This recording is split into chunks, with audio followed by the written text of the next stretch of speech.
अगर आपने मेरे चैनल को अब तक सब्सक्राइब नहीं किया है तो इस लाल बटन को दबाकर सब्सक्राइब ज़रूर करें और बगल में इस बेल बटन को ज़रूर दबाएं जिससे कि आपको आगे आने वाले सारे वीडियोस का अपडेट मिलता रहेगा। आज मैं आप लोगों के लिए लेकर आई हूँ दाल के पकौड़े की सब्ज़ी, जो कि खाने में बहुत ही टेस्टी लगते हैं। दाल के पकौड़े यहाँ पर प्रोटीन रिच बहुत ही टेस्टी बने हैं। अलग अलग दालों को यूज़ करके मैंने इनको बनाया है, तो चलिए शुरू करते हैं। सबसे पहले मैं दाल पकौड़े बनाऊंगी, जिसके लिए मैंने 5 अलग अलग तरह की दाल आधा कटोरी के करीब ले लिया है। इनको धोकर अच्छे से रात भर भिगो कर रख दूंगी। इसके बाद इनको ग्राइंडर में पीस लेना है। पीसते समय मैं इसमें डाल दूंगी हरी मिर्च, अदरक और लहसुन। सारी चीज़ों को डालकर अच्छे से पीस लें। पीसते समय इसमें कम से कम पानी का यूज़ करें। बहुत ज़्यादा पानी डालने से तलते समय पकौड़े काफ़ी ज़्यादा तेल सोखेंगे। अगर आपके पास वक्त ना हो तो कम से कम दालों को 2 घंटे के लिए भिगो कर रखें।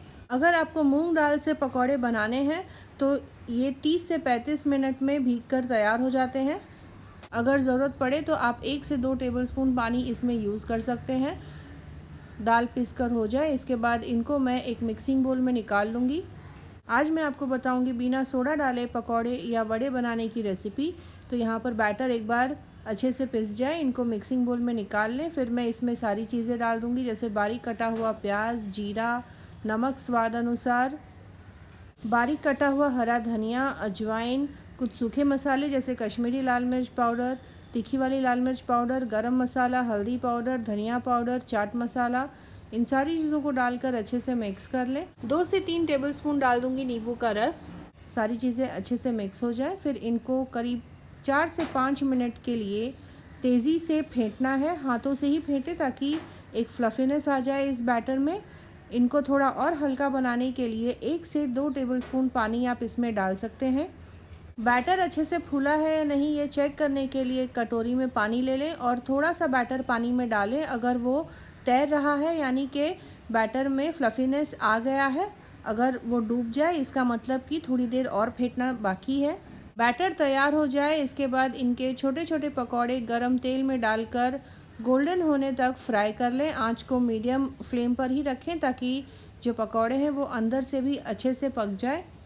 तो यहाँ पर ये देखिए तेल गरम हो चुका है। थोड़ा सा बैटर मैंने तेल में डाला और तुरंत ही ये तैर कर ऊपर आ गया, यानी कि तेल जो है गरम हो गया है। तेल अच्छे से गरम हो जाए उसके बाद आंच को मीडियम फ्लेम पर रख दें और इस तरह से छोटे छोटे बड़े आप तेल में डालें और इन पकौड़ों को अच्छा सुनहरा भूरा होने तक फ्राई कर लें और मीडियम आंच पर फ्राई करें ताकि ये पकौड़े अंदर से भी अच्छे से पक जाए।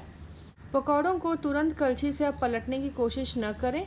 जैसे ही ये थोड़े से पक जाएंगे, सिक जाएंगे तो अपने आप ये कढ़ाई से अलग हो जाएंगे और फिर इनको कलछी से लगातार चलाते हुए पलट पलट कर अच्छा सुनहरा होने तक फ्राई कर लेना है।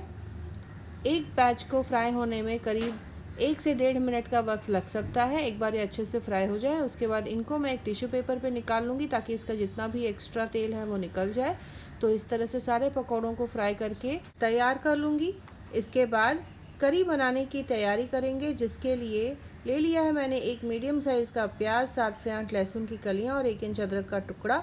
इनको ग्राइंडर में लेकर थोड़ा सा पानी डालकर इसका स्मूथ पेस्ट बनाकर तैयार कर लेना है।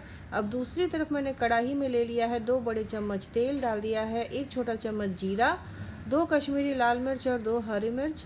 इनको करीब 30 सेकेंड के लिए भून लें। आंच को मैंने मीडियम फ्लेम पर रखा हुआ है। फिर एक मीडियम प्याज बारीक काट कर रखा हुआ है, इसे लेकर अच्छा सुनहरा होने तक फ्राई कर लेना है। प्याज फ्राई हो जाए उसके बाद इसमें मैं डाल दूंगी प्याज, अदरक और लहसुन का बनाया हुआ पेस्ट। अब इनको तब तक पकाना है जब तक कि इसमें से तेल ना अलग होने लगे।